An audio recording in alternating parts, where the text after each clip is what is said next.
السلام علیکم۔ آج جمعہ ہے، اگست کی 11 تاریخ۔ پاکستان میں اس وقت شام کے 7، بھارت میں 7:30، اور یہاں ہمارے اسٹوڈیوز کی گھڑیوں میں صبح کے 10 بج رہے ہیں۔ وائس آف امریکہ واشنگٹن کی اردو سروس سے میں ہوں خالد حمید، خبروں کے ایک بلٹن کے ساتھ۔ سپریم کورٹ آف پاکستان نے review of judgments and orders act 2023 کو کالعدم قرار دیتے ہوئے کہا ہے کہ پارلیمنٹ نے یہ ایکٹ اختیارات سے تجاوز کر کے بنایا ہے۔ چیف جسٹس عمر عطا بندیال کی سربراہی میں قائم سپریم کورٹ کے 3 رکنی بینچ نے ریویو آف ججمنٹ ایکٹ کے مقدمے کا محفوظ فیصلہ سناتے ہوئے اسے آئین سے متصادم قرار دیا ہے۔ اعلیٰ عدالت نے 19 جون کو ریویو آف ججمنٹ ایکٹ سے متعلق درخواستوں پر فیصلہ محفوظ کیا تھا، جسے جمعے کو جاری کیا گیا۔ سپریم کورٹ کی طرف سے اس قانون کو کالعدم قرار دیے جانے کے بعد ایک بحث شروع ہو گئی ہے کہ پارلیمان کی جانب سے کی گئی قانون سازی کو عدالت کی طرف سے کالعدم قرار دینے سے پارلیمان کے اختیارات پر حرف آ سکتا ہے۔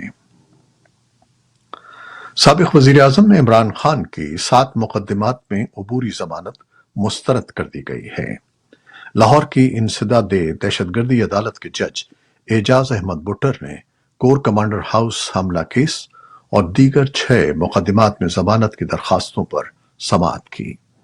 عمران خان جمعے کو عدالت میں پیش نہیں ہوئے اور ان کے وکیل بیرسٹر سلمان صفدر نے بتایا کہ ان کے موکل کو پیشی سے استثناء دیا جائے۔ وہ ایک مقدمے کی سزا کی وجہ سے جیل میں ہیں، جس وجہ سے وہ عدالت میں پیش نہیں ہو سکتے۔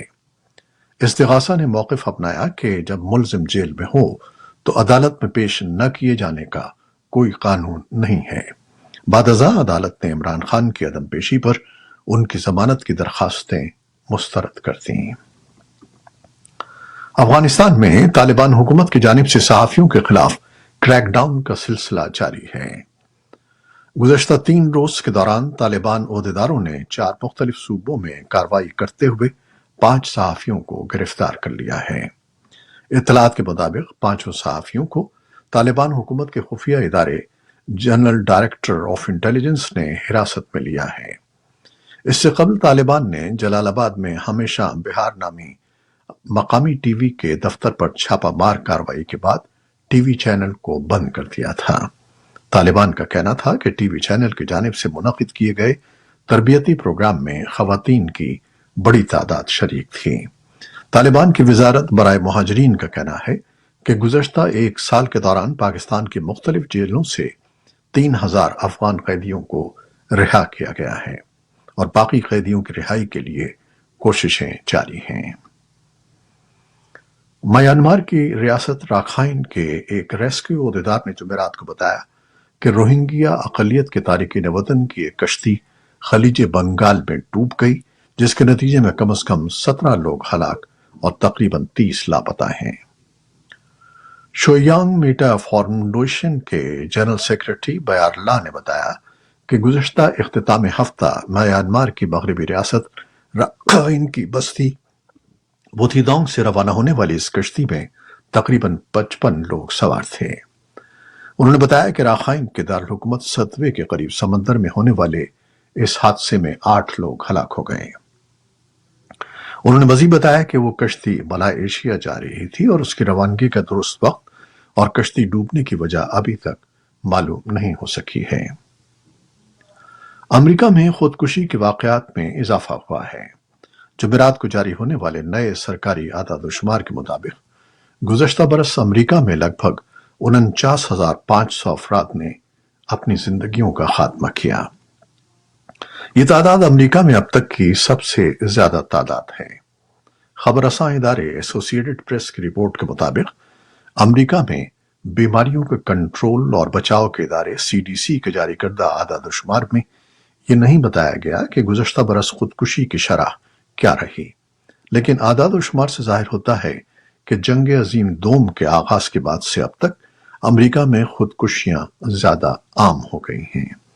ماہرین خبردار کرتے ہیں کہ خودکشی ایک پیچیدہ معاملہ ہے اور حالیہ اضافے کے مختلف عوامل ہو سکتے ہیں، جس میں ڈپریشن کی بلند شرح اور ذہنی صحت کی سروسز کی محدود دستیابی بھی شامل ہے۔ امریکہ کی ریاست ہوائی کے جزیرے ماؤی میں جنگلات میں لگنے والی آگ نے ہر چیز کو جلا کر خاکستر کر دیا ہے۔ آتش زدگی کے نتیجے میں اب تک 55 افراد ہلاک ہو چکے ہیں۔ ماؤی آئی لینڈ میں منگل کی رات کو 3 مقامات پر آگ بھڑک اٹھی تھی، جس نے تاریخی شہر لاہینا میں بھی لگ بھگ 270 املاک کو جزوی یا مکمل طور پر نقصان پہنچایا ہے۔ امریکہ کے صدر جو بائیڈن نے ہوائی میں ہنگامی حالات کے نفاذ کی منظوری دی ہے۔ حکام کا کہنا ہے کہ ماؤی کے جنگلات میں لگنے والی آگ کی وجہ ابھی سامنے نہیں آئی ہے۔ البتہ امریکہ کی نیشنل ویدر سروس کا کہنا ہے کہ آگ کو خشک درختوں، تیز ہواؤں اور رطوبت کی کمی نے مزید بھڑکایا ہے۔ امریکی عہدیداروں نے بتایا ہے کہ ایران نے 4 امریکی قیدیوں کو عقوبت خانے سے نکال کر کسی اور جگہ نظر بند کر دیا ہے۔ انسانی حقوق کے وکیل جیرڈ گینسن نے ایک بیان میں بتایا کہ ان قیدیوں کو تہران کی بدنام زبانہ اون جیل سے ایک نامعلوم ہوٹل لے جایا گیا، جہاں انہیں نگرانی میں رکھا جائے گا۔ یہ پیش رفت ایسے موقع پر سامنے آئی ہے جب تہران یہ اندیا دے رہا ہے کہ وہ واشنگٹن کے ساتھ قیدیوں کے تبادلے کے لیے تیار ہے۔ ایران کی سرکاری خبر رساں ایجنسی کے مطابق ایک تیسرے ملک کے ذریعے طے پانے والے ایک معاہدے کے تحت امریکہ میں قید 5 ایرانیوں کو رہا کیا جائے گا اور جنوبی کوریا میں منجمد ایرانی فنڈز واگزار کر کے قطر بھیجے جائیں گے۔ کیف میں جمعے کے صبح کئی دھماکوں کی آوازیں سنی گئیں۔ اس سے قبل میئر ویٹالی کلیٹسکو نے رہائشیوں پر زور دیا تھا کہ وہ ہوائی حملے کی پناہ گاہوں میں جائیں، اور یوکرین کے حکام نے ملک بھر میں فضائی حملے کا الرٹ جاری کر دیا تھا۔ یوکرین کے حکام نے بتایا کہ جمعرات کے روز ایک روسی میزائل نے یوکرین کے شہر زاپورژیا میں ایک ہوٹل میں مقیم اقوام متحدہ کے عملے کے ارکان کو نشانہ بنایا، جس سے ایک شخص ہلاک اور 16 زخمی ہو گئے۔ یوکرین کے صدر ولادیمیر زیلنسکی نے کہا کہ زاپورژیا شہر کو روزانہ روسی گولہ باری کا سامنا کرنا پڑتا ہے۔ روسیوں کی جانب سے میزائل سے نشانہ بننے کے بعد ایک شہری عمارت میں آگ لگ گئی۔ حملے میں زخمی ہونے والے 16 افراد میں 4 بچے بھی شامل ہیں۔ زاپورژیا پر 2 دنوں میں یہ دوسرا حملہ ہے۔ یوکرین نے جمعے کو روس کی جانب سے فائر کیے جانے والے میزائل کو ایئر ڈیفنس سسٹم کی مدد سے فضا میں ہی تباہ کر دیا۔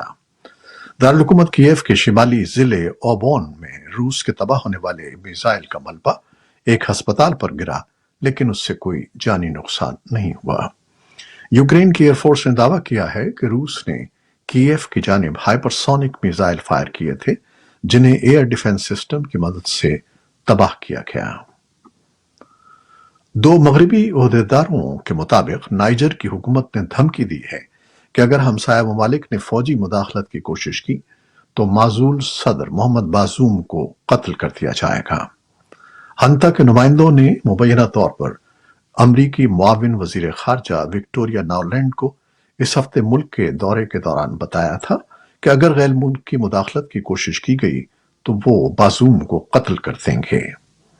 ایک اور مغربی فوجی اہلکار نے صورتحال کی حساسیت کی وجہ سے نام ظاہر نہیں کیا۔ مغربی افریقی ریاستوں کی اقتصادی برادری ایکوواس نے فوجی رہنماؤں کو گزشتہ اتوار تک کی مہلت دی تھی کہ وہ بغاوت کو ختم کر دیں۔ نائجیرین فوج نے اتوار کی ڈیڈ لائن کی میعاد ختم ہونے کے بعد مداخلت کے خطرے کے باعث ملک کی فضائی حدود کو بند کر دیا۔ فوج نے کسی بھی غیر ملکی حملے سے ملک کا دفاع کرنے کا عہد کیا ہے۔ روس نے چاند پر پانی کی تلاش کے لیے اپنا خلائی مشن روانہ کر دیا ہے۔ لیونا 25 نامی مشن کو پیر کی رات 2:11 پر چاند کے سفر پر روانہ کیا گیا۔ روس کی اسپیس ایجنسی کے سربراہ کا کہنا ہے کہ لیونا 25 مشن 21 اگست کو چاند کی سطح پر لینڈ کر سکتا ہے۔